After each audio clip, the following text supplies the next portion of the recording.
The reason why black people we remain trapped in poverty is because as of a certain template that we follow, the things that we believe in, which is for example, as soon as a young man grows up to about 20, 21, 22, we obviously get into relationships and we quickly rush into marriages. There's nothing wrong with getting married early. I mean, also in our societies as African communities, marriage is something so important that has helped us keep our society intact in terms of morality issues. I mean, our societies are not worse off as compared to the Western societies, but the idea of getting married too early is a problem on its own. It's a disadvantage to the young people because as soon as you get married as a young person, with marriage comes responsibility, and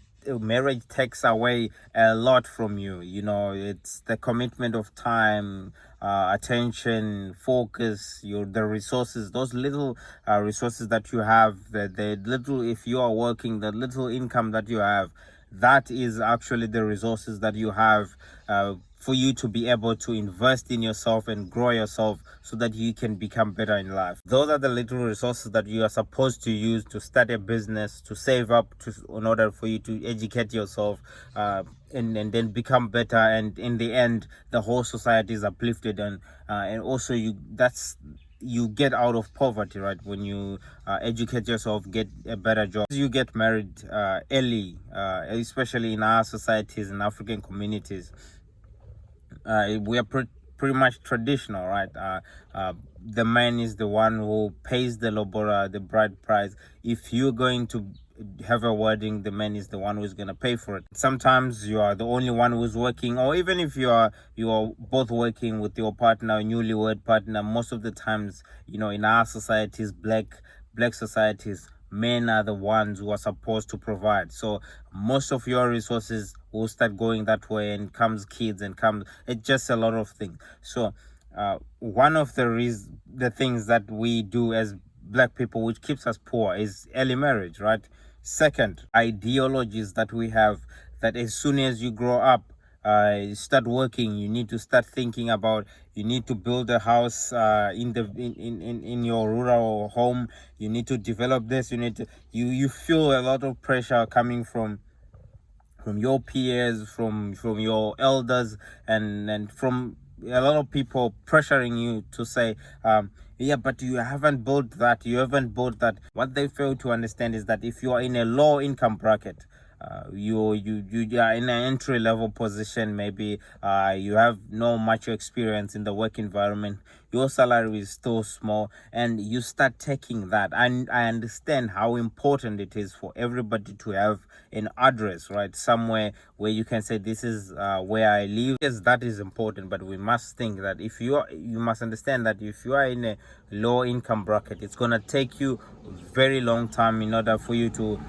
actually build a house. Little savings that you have left after your normal expenditures, if you take that little and struggle to build a house, that is gonna take you even longer. It's gonna take you maybe 5 years, and after that, after 5 years, you start thinking, what must I do at the home? I must put a fence, I must buy cattle, I must do this, I must do this. And what we are forgetting is, we are not trying to take those little resources and invest them back into ourselves in order for us to grow, in order for us to move into the next income bracket, or start a business, or become experts at something, right? And at the end of the day, we are trapped into the cycle of just working. We work, we build a house, we get married, and we die. We work, we build a house, have kids, build a house, and we die. And so who in Africa is going to change our economy? Who in Africa is going to build businesses? Who in Africa, amongst ourselves, is going to be able to raise each other up?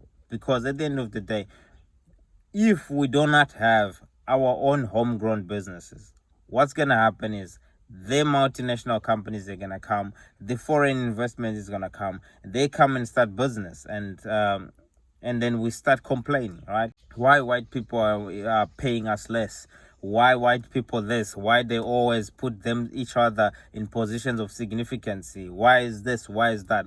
But the answer is also for us to start our own businesses and our own stuff, because who is going to employ you? Think about it. The person that you are working for, if they did not take a chance and started a business, who would be employing you?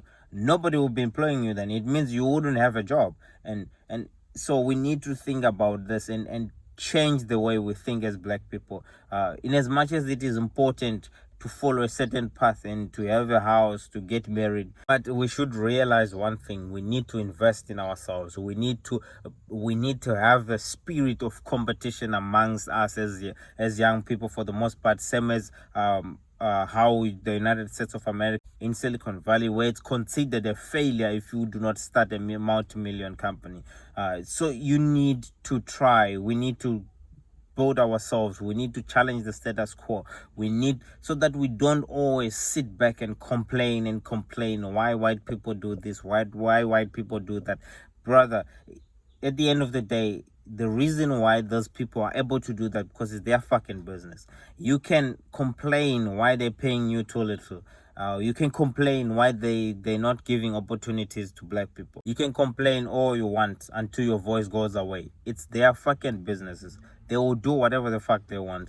That's why, in as much as we try and complain and try to raise voices against these multinational companies are exploiting black people, nothing really changes. Nothing tangible happens, in as much as we can complain all we want, because at the end of the day, it's their own companies, it's their money. They do whatever they want. Policymakers are stuck between creating policies that favors investment, that favors them to come and invest in our countries, also trying to protect labor force. All right, so you cannot just create these draconian labor laws and try to impose these difficult conditions on multinational companies. They just don't invest in your country. They just leave.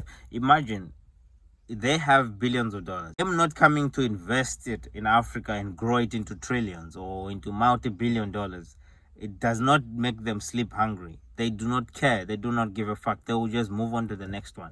What we need to do as black people is to create our own economy that we are in charge of, that we are in control of, businesses that we own. Then we can hire our own, then we can promote our own, then we can pay each other better.